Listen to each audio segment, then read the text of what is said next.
The G30 BMW 5 Series is like a Swiss Army knife in the premium executive sedan space. It's beautifully balanced, which makes for a very engaging car to drive, and it can be deceptively comfortable to be chauffeured in as well. Today, we'll be taking a look at the facelifted 530e and 530i to see what's new and whether or not it's time for you to upgrade your car. This review is brought to you by BH Petrol Infinity, the premium fuel that gives you more power and more mileage.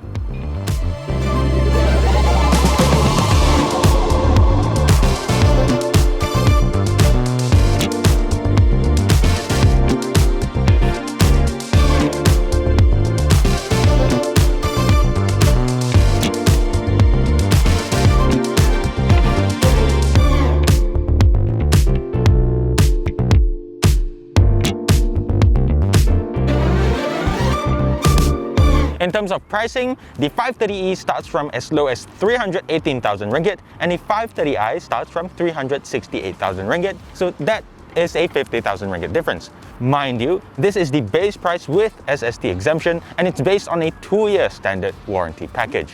We think it's a good idea to fork out that additional 17,000 ringgit to get the 5-year unlimited mileage warranty as well as the free scheduled service. There is a slight price increase from before, especially so for the 530i, putting it about 10,000 ringgit more expensive than the facelifted Mercedes-Benz E300 AMG line. For this midlife refresh, I think BMW did a great job with the 5 Series. The kidney grille is now conjoined and only slightly larger than before and features active shutters and a front-facing camera.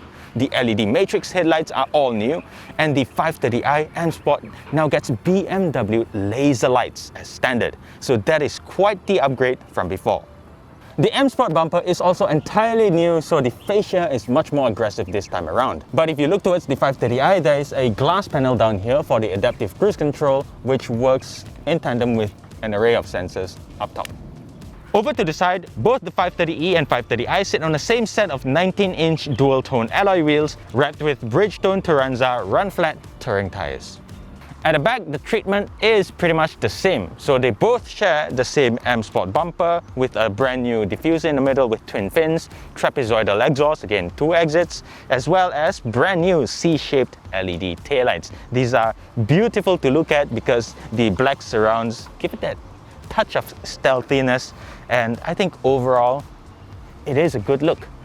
I think BMW Malaysia did a really great job at the specifications of both cars, especially in the case for the 530e, because compare this against the slightly cheaper Mercedes-Benz E200 Avantgarde, this guy comes with powered tailgate as standard, with a kick sensor of course. By the way, BMW also got rid of the eDrive badge on the C pillars, and both variants get comfort access system with digital key support as standard.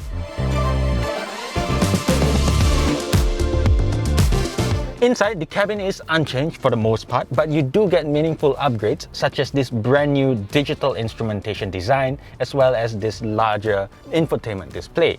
They both measure about 12.3 inches in size, and this guy comes with BMW OS 7 as standard, and I like the fact that it is, very close to eye level when you're driving, so it's less distracting in that way. The meter design changes very slightly depending on the drive mode that you have selected, which is right here by the way. The thing is, it's not quite as customizable as Audi's virtual cockpit or even Mercedes-Benz's digital cockpit, but I personally don't mind it because I think it still looks nice, and the best thing, or I guess the most crucial thing about instrumentations like this, is that information has to be legible at all times of the day, and the animations for this one is very smooth, so I think it's okay. Unlike the E-Class, the multimedia and HVAC interface is angled slightly towards the driver, and it shows you the clear divide between the customer base for these respective cars.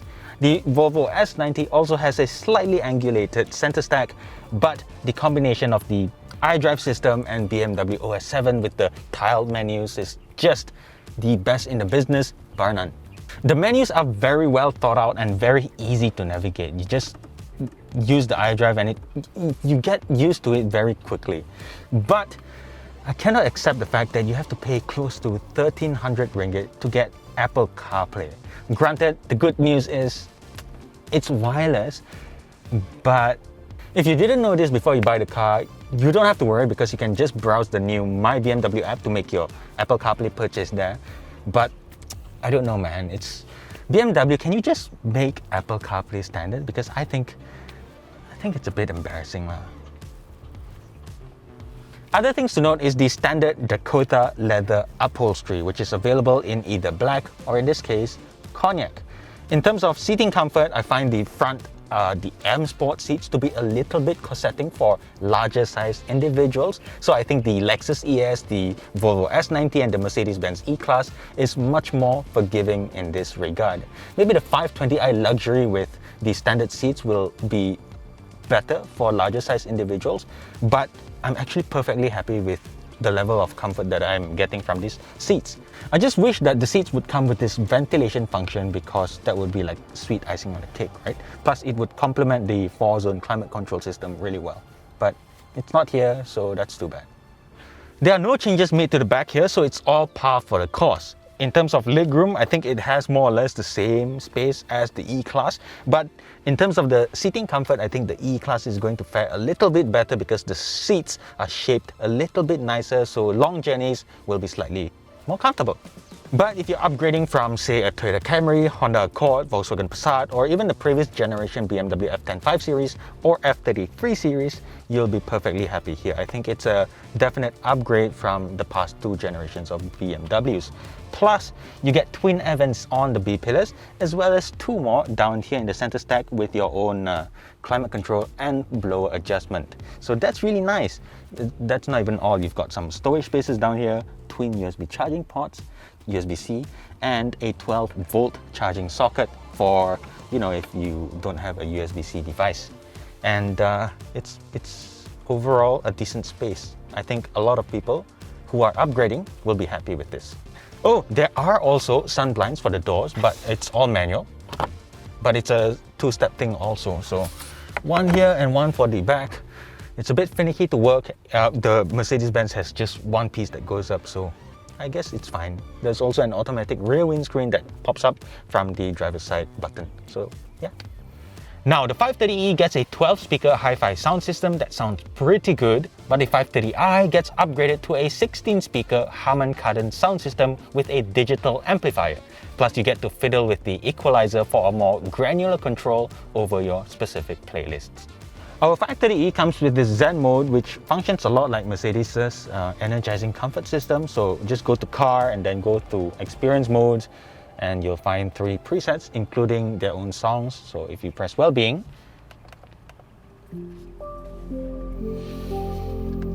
yeah, so it's gonna play you a nice soothing theme for you to play before you get into your house after, you know, dealing with a long day at work or just after facing a few idiotic drivers on the road.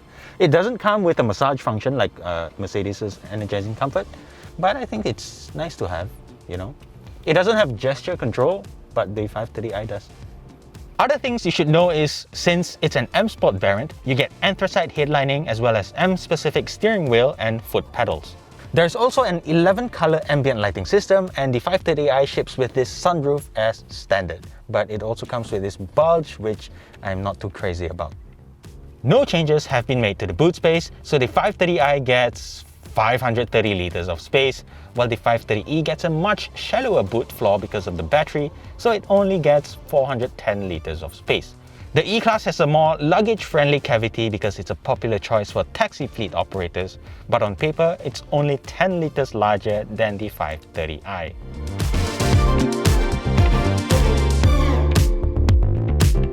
Okay, so let's talk about the one thing that I absolutely love about the 5 Series, the drive. Let me just preface this segment by saying that if you are coming from an F30 or an F10, this is a natural upgrade to make. The B48 2-liter engine feels so well refined at this point that you can barely hear the noise that it makes, except for, you know, when you accelerate or when the revs start climbing, which is nice and sporty. I think the B48 is slightly more polished compared to Mercedes' 2-liter 4-pot mill, and it sounds better as well.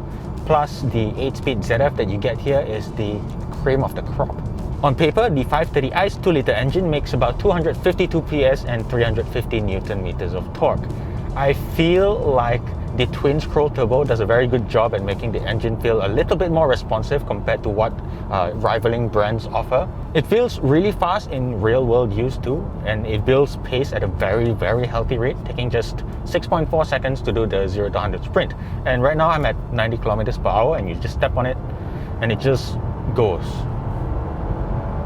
So 120, 130, 140, pretty quick lah, you know. What more proof do you need? This is more than enough power for most people, but those of you who are coming from a plug-in hybrid will be a little bit unimpressed. Speaking of plug-in hybrids, the 530e actually gets BMW's latest eDrive technology, so the powertrain now makes a total system output of 252 PS and 420 Newton meters of torque. But there is now an extra boost function, raising that power temporarily to 292 PS. Between the two, the 530e actually feels like the more powerful car. So it's not just big on numbers, it's actually translatable to real-world use too. The way power comes on is a little bit more seamless because the electric motor does a very good job at filling up that gap, which is the turbo lag that you can sometimes experience with the 530i. So acceleration in the 530e feels just a little bit more seamless, more graceful compared to this, and it can actually feel a little bit more thrilling to drive, especially the acceleration part, taking just 5.9 seconds to do the Century Dash. So that's a pretty good pace if you ask me. The one characteristic of the engine that I really don't like is the violent jolt you experience during stop-and-go traffic. That has to do with the engine start-stop function. When you're idling, it's really violent. You can feel it's quite alarming, in fact, I would say. And this happens for both the 530e and 530i. As long as when you're idling, the engine fires up on its own, you feel that jolt. But when you're on the move, the 530e, the transition is pretty much imperceptible. A bit of a Jekyll and Hyde thing, I suppose. To test out the fuel consumption, we drove pretty extensively on urban and extra-urban roads. So for the 530i, I managed to get about 7.2 liters per 100 kilometers, which is pretty decent. And for the 530e, we managed to get about 5.8 liters per 100 kilometers. But bear in mind, 5.8 is because we had to drive to Sepang International Circuit for an event. Not in Sepang Circuit, we drove to Sepang Circuit, just in case you were wondering. The fuel economy test was carried out with BH Petrol Infinity, the fully imported premium petrol with maximum German additives for peak performance to give you more power, more mileage, and more savings. Another big upgrade made to the 530e is the bigger battery pack. So it now measures 12 kilowatt hours, so that is a healthy bump from the 9.2 from before, giving you close to or a little over 40 kilometers of actual zero emissions fully electric range. Now, if the bulk of your commute takes place in the city itself, I'm pretty sure you only need to refuel once a month. But if you're a plug-in hybrid user yourself, please comment below and let us know how often you refuel or what's your best or average fuel consumption is, because I'm pretty sure there are folks out there who refuel only like once every 2 months even. Okay, so speaking of charging, this guy takes about 8 to 10 hours for a full charge, so it's common practice for plug-in hybrid owners to keep the car charged overnight for everyday use.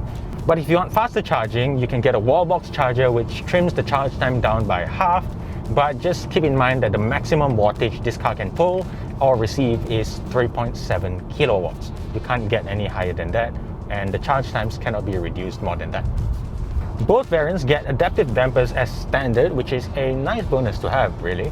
But the 530i feels more stiffly sprung, and even if you put it into comfort mode, it still feels a little bit firmer than the 530e. So in terms of suspension preference, I much prefer the 530e's more conventionally more delicate suspension setup. The ride in this 5 Series is just the best in the business. The E-Class has some improvements made to the ride and handling, but it still pales in comparison to the way the 5 Series absorbs road undulations. It's not even a close contest, and despite all the upgrades the E-Class received, the ride still feels haphazardly busy. If you manage to test drive them side by side, you'll know exactly what we mean. The 5 Series is just so polished at the edges, so poised in the corners, so hunkered down and neutral while braking, and utterly graceful in the way that it steers and accelerates. It's like watching a really muscular gymnast executing a perfect 10 on his floor exercise routine. It's just flawless. The 530e feels slightly heavier at the back because of the big battery pack, but you'll only ever feel it when going over speed bumps a bit too quickly. It doesn't detract the overall balance of the car either, so it can be just as chuckable as the 530i, but the threshold for this will obviously be lower because of the extra 200 kilograms of weight. Again, as a car to drive, I don't think it gets any better than this. The E-Class, yeah, it does get some improvements in the ride and handling, but BMW still does it better. We'll be reviewing the Lexus ES sometime in the near future, so that is going to be another interesting contender for this segment. I guess the last thing I should touch on is NVH levels. And in case you hadn't noticed, it's generally pretty quiet in here. And it's not going to be as quiet as the Lexus ES, that much I'm sure of. But besides the tire roar, you hear little else in terms of noise creeping into the cabin. So this is really impressive stuff. And speaking of the tires, they are Bridgestone Turanza touring tires. So if you're comparing apples to apples, this guy is quieter compared to the E300, which rides on Eagle F1 tires. So yeah, who would have thought, right? Now, in terms of safety features, they both get the rather basic driving assistant and parking assistant plus systems. The former comes with stuff like autonomous emergency braking or AEB, as well as lane departure warning. But like I mentioned earlier in the video, the 530i is the only one to get adaptive cruise control with stop and go function, as well as a very nice head-up display which has very nice colors. But it doesn't have continuous lane centering assist, so it's not quite level 2 semi-autonomous driving. If safety is your top priority, you're much better off with the Volvo S90 or Mercedes-Benz E300. If you're happy with the level of equipment here, then the 5 Series is a car that you should seriously consider, and the icing on the cake is the 5-year unlimited mileage warranty with free scheduled service. So, do I think the facelifted 5 Series is worth the money? Oh, absolutely. If you've been waiting out for a long time for this guy to come around, I think the wait was well worth it. It looks good, it drives very competently, and the 530e over here offers great dollar to performance ratio. Personally, I would pick the 530e over the 530i because I think this guy suits my needs and my lifestyle a little bit better, plus the 530i is a little bit too sporty for my liking. But if you're planning to keep the car long term and you wish to keep it beyond the warranty period, then maybe a full ICE version and a non-hybrid version would be ideal for you because you don't want to deal with the complexity of a hybrid system. But if this is too rich for your tastes, you can always wait for the 520i luxury to come around whenever that comes, but I imagine that won't even disappoint most people. So that's it for this video. I hope you enjoyed watching this review as much as I enjoyed driving the business athlete. This review is brought to you by BH Petrol Infinity, the premium fuel that gives you more power and more mileage.